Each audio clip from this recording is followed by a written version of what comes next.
Fences is a play in 2 acts written by August Wilson in 1985 and set in the 1950s in Pittsburgh, Pennsylvania.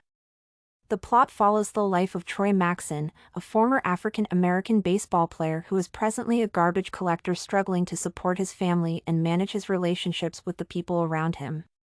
One of the central conflicts of the play is between Troy and Cory, his high school teenage son from his current wife, Rose.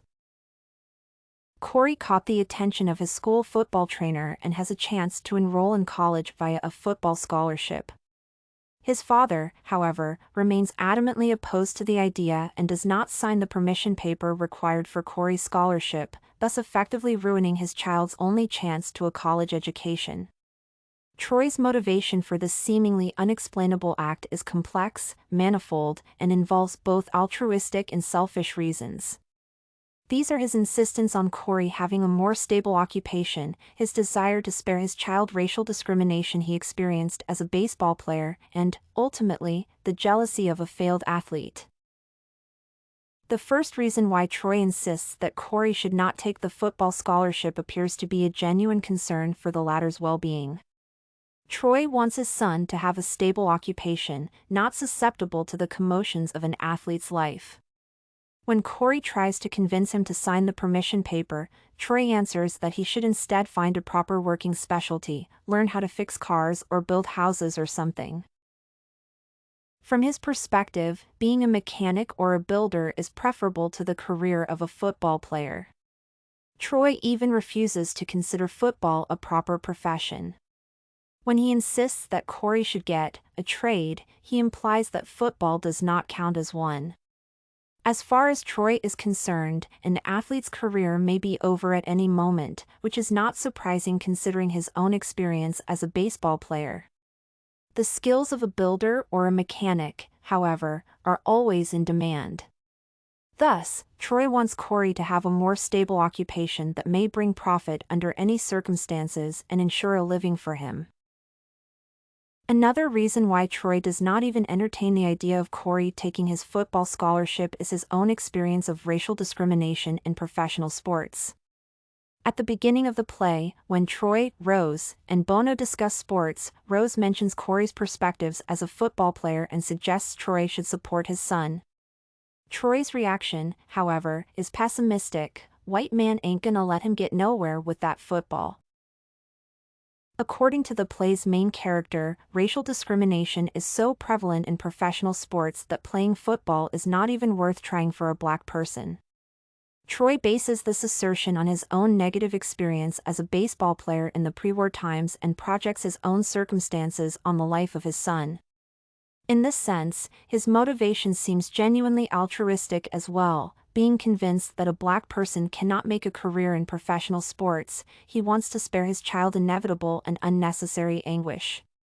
Thus, just as with the first reason, Troy's second motivation also represents him as a father who wants the best for his son in the long run, even if it creates tensions. Yet the last reason behind Troy's attitude casts a different light on his motivations and represents him as bitter and jealous. At one instance, Rose points out that they got a lot of colored baseball players now, suggesting that times have changed. Thus, Troy is aware that contemporary sports are more inclusive than before the war.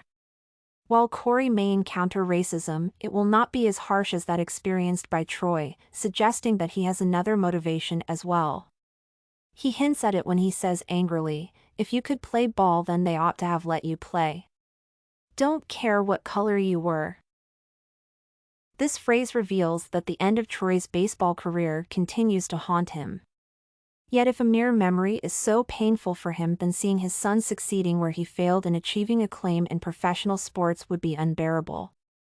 It would make Cory a living reminder of what Troy could not achieve in his youth and, to avoid this, Troy makes an egoistic decision: if he could not play because of his color, neither can Cory.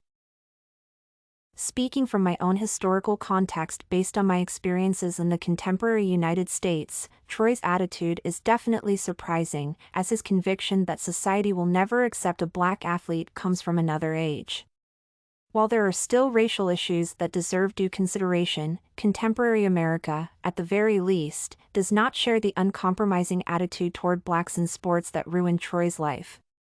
Interestingly enough, even the play's characters, who live and act in the 1950s, already perceive Troy's convictions as partially obsolete.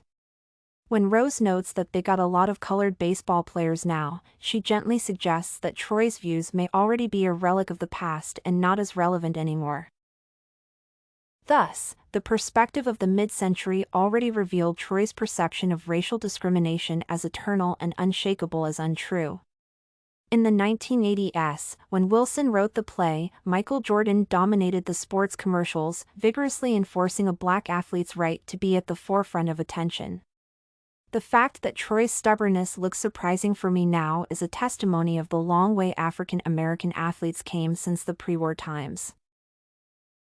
Troy Maxon, the main character of Fences, has his reasons not to sign the permission papers that would allow his son Cory to continue his football training and enroll in college as a result.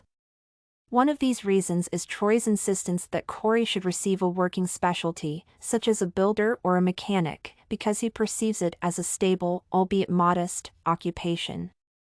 The second reason is more personal. After experiencing racial discrimination firsthand as a black baseball player, Troy wants to help his son by sparing him unnecessary anguish, which he views as inevitable. Yet there is also a third and more selfish reason. Cory achieving success in football would be a reminder of what Troy lost, meaning that jealousy and bitterness also play a part in Troy's decision. This adamant conviction that professional sports offer no opportunities for black athletes seems puzzling to a contemporary reader who observes evidence to the contrary on a daily basis. Yet it is rooted in Troy's pre-war experiences, and tracing the distance traveled by African American athletes since then may be one of the reasons why Wilson wrote his play. Study Corgi can help you make your studies smarter. Visit studycorgi.com for more samples like this, study tips, and writing tools.